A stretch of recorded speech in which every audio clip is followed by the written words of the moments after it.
पण आजच्या तारखेला आज या ठिकाणाहून मी सांगतो की जोपर्यंत या देशात शेतकरी एकत्र येणार नाही तोपर्यंत त्याला न्याय मिळेल असं मला वाटत नाही।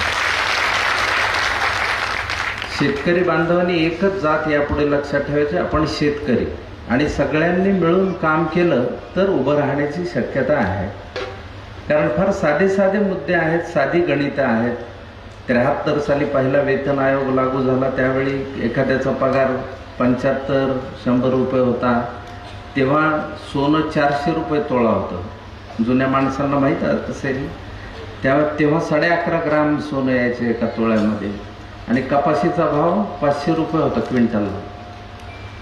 आज 2025 आहे, एखाद्याचा पगार हा 1,00,000-1.5 लाखाच्या घरात गेलाय, सोन्याचा भाव 1,00,000-1.5 लाखाच्या घरात चाललाय, कपाशीचा भाव 3,000, 4,000, 5,000